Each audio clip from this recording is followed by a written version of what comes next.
कि यदि उनको ये काली मंदिर तक जाने का मौका नहीं मिला होता, रामकृष्ण परमहंस से मिलने का मौका अगर नहीं मिला होता स्वामी विवेकानंद को, जिनका नाम नरेंद्रनाथ था, अगर उनको मौका न मिला होता रामकृष्ण परमहंस से मिलने का, दक्षिण भारत में मिले थे, तो सबसे बड़ा नास्तिक स्वामी विवेकानंद, सबसे बड़ा नास्तिक स्वामी विवेकानंद जानते हैं। अपने बचपन अवस्था में ही उनके पास तर्क शक्ति बहुत बड़ी थी और वह लोगों से पूछा करते थे।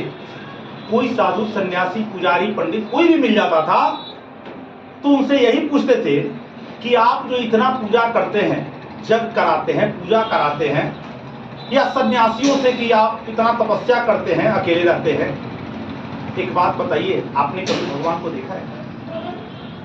उन्होंने कहा कि आपने कभी भगवान को देखा है? स्वामी विवेकानंद सबसे यही प्रश्न किया करते थे और कोई इसका रिप्लाई नहीं कर पाता था, कोई जवाब नहीं देता था कि भाई भगवान तो किसी ने देखा नहीं।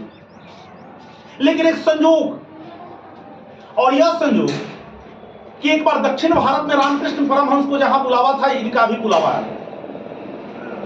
यानी स्वामी विवेकानंद को भी वहां पे बुलाए। जब वहां पर पहुंचे तो लोगों ने कहा कि एक व्यक्ति यहां पर ऐसा आए हुए हैं, उनको पता लग गया था कि रामकृष्ण परमहंस आए हुए हैं और वह देवी को साक्षात देखे हुए हैं काली मंदिर कलकत्ता। इनको मन में बड़ी भ्रम था कि ये लोग फिर बुड़बक बनाने लगे, भगवान देवता कहां होते हैं, देवता भगवान कहां होते हैं, कैसे देख लिए। और बड़ी साधारण ही नहीं, साधारण से भी नीचे, यानी आर्थिक रूप से कमजोर घर के व्यक्ति हुआ करते, पहनावा ओढ़ावा भी जो था बिल्कुल साधारण से भी नीचे स्थिति में था। लेकिन जैसे ही उन्होंने सुना कि उन्होंने भगवान देखा है, रामकृष्ण परमहंस देवी को साक्षात देखे हुए हैं, जब वहां आमना सामना हुआ तो ये पहुंचे उनके पास, रामकृष्ण परमहंस के पास जाकर के पूछते, कहते हैं कि एक बात आपसे पूछूं। रामकृष्ण परमहंस ने बोला कि क्या बात है? बोला कि एक बात पूछ रहा हूं, बहुत लोग कहते हैं कि आपने भगवान यानी देवी जी को देखा है, देवी दुर्गा को देखा है काली मंदिर में, एक बात बताइए, ये सही बात है? एक पहले व्यक्ति मिले, रामकृष्ण परमहंस ने कहा कि हाँ मैंने। स्वामी विवेकानंद दो डेग पीछे, स्वामी विवेकानंद पीछे हट गए कि पहला आदमी मिला जो जिसने कहा कि हाँ हमने देखा।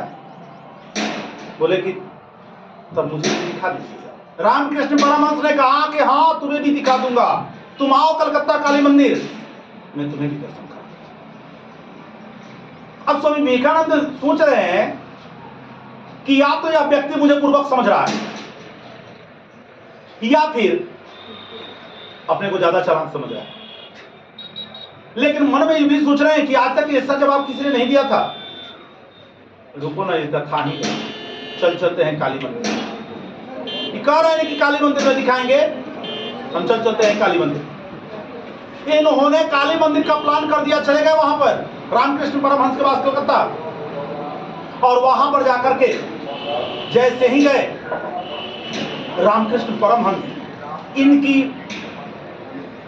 साधारण स्थिति को देख करके, सच्चे मन को देख करके बड़ी खुश, और कहे कि तुम्हें माता का दर्शन करना है। पता नहीं इनको क्या हुआ, पता नहीं स्वामी विवेकानंद को क्या हुआ। इन्होंने कहा कि नहीं, किसी भी चीज को बिना परिश्रम से प्राप्त करना अनुचित।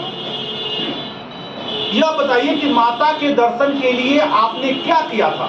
उन्होंने कहा कि कुछ नहीं है, माता की सेवा किया हूं, माता का मंदिर धोया हूं, माता की पूजा किया हूं, माता के साथ रहा हूं, माता का अर्चना पूजा, बस इनके सेवा में लगा रहता हूं। स्वामी विवेकानंद ने कहा कि मैं भी पहले वही करूं। ये तो बिना सेवा के मुझे मेवा देने की बात आप कर रहे हैं ना, नहीं चाहिए। उन्होंने कहा कि ठीक है तुम सेवा कर लो, माता तो तुम्हें बेटा समझेगी। और स्वामी विवेकानंद के साथ ऐसा, और वह व्यक्ति जो जिंदगी में सबसे बड़ा नास्तिक हुआ करते थे, स्वामी विवेकानंद वैसे आस्तिक बने, वैसा व्यक्तित्व उनका हुआ जो 1893 में धर्म संसद लगा करके अमेरिका ईसाई धर्म को सबसे बड़ा धर्म बताने के लिए वहां धर्म संसद लगा दिया 1893 में। शिकागो धर्म सम्मेलन, जहां फिल्म धूम 2 ना कि 3 की शूटिंग हुई है, आमिर खान वाली फिल्म धूम 3 है ना, अधिकांश शिकागो में उसकी शूटिंग हुई है। मतलब सबसे पुराना शहर है अमेरिका।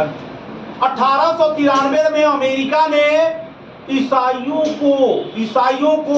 धर्म को सबसे आगे बढ़ाने के लिए, बताने के लिए वहां धर्म संसद लगाया और पूरे विश्व में घोषणा करवा दिया कि जो जिस धर्म को मानता है यहाँ आकर के डिबेट कर ले, अपने धर्म पर अपनी बात रख ले कि किसका धर्म सबसे बेहतर है। यह नरेंद्र नाथ दत्त या नरेंद्र जी ही थे।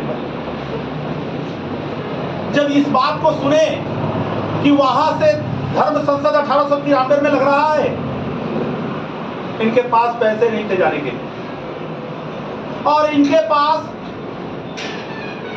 जो 5-6 गुरु भैया लोग थे, यानी दोस्त बन गए थे, अभी साधु सन्यासी की जीवन व्यतीत करने लगे थे। साधु सन्यासी की जीवन व्यतीत करने लगे थे जब से ये आस्तिक हुए थे। आस्तिक मतलब जो भगवान में, देवताओं में विश्वास करता है। सबसे बड़े नास्तिक ये हुआ करते थे, लेकिन सबसे बड़े आस्तिक हो गए। जो मिलता था खा लेना, जहां मिलता था रह लेना और माता की सेवा करना, यही काम स्वामी विवेकानंद का हो गया। आज तक सबसे बड़ी चीज स्वामी विवेकानंद के बारे में कि वही एक व्यक्ति है जिस पर आज तक किसी ने प्रश्न चिन्ह नहीं उठाया। उनके कैरियर पर, उनके कैरेक्टर पर, उनकी बातों पर, उनकी राजनीति पर, उन पर किसी भी तरह का कोई प्रश्न चिन्ह आज तक नहीं उठाया स्वामी विवेकानंद के बारे में। 1893 में वहां पे लग रहा है धर्म संसद और इनके पास पैसे नहीं है कि बात सच्चा है। लेकिन एक काम हुआ, यह अपने भिक्षाटन के समय काल में, या यूं कहिए कि एक राजस्थान के खेतरी के जो राजा थे उनसे इनकी मुलाकात हुई थी और उनको कोई पुत्र नहीं था, वंश नहीं था, खेतरी के राजा। स्वामी विवेकानंद से पहले कई लोगों ने उनको आशीर्वाद दिया था, बोला था कि तुम्हें वंश होगा, ये होगा, वो होगा, सब लोग कहकर चले गए थे, हुआ नहीं। लेकिन स्वामी विवेकानंद से जब उनकी मुलाकात हुई, नरेंद्र नाथ दत्त से जब मुलाकात हुई थी, अभी स्वामी विवेकानंद नहीं थे, वो नरेंद्र जी थे ही अभी। जब मुलाकात होती है तो नरेंद्र नाथ बोले कि भाई तुम्हें अगले साल तक, 1 साल के अंदर तुम्हारे घर में वंश जन्मेगा। और खेतरी के राजा के घर वैसा ही हुआ। वह राजा इनको इतना मारने लगा था, इनसे इतना प्रेम करने लगा था कि यह जो कह देते थे वह करने के लिए तैयार है। पता लगा कि स्वामी विवेकानंद, नरेंद्र नाथ को मन है उस धर्म संसद में हिंदू धर्म का प्रचार प्रसार करने जाने। बुलाया वो और बुला करके कहा कि क्या दिक्कत है।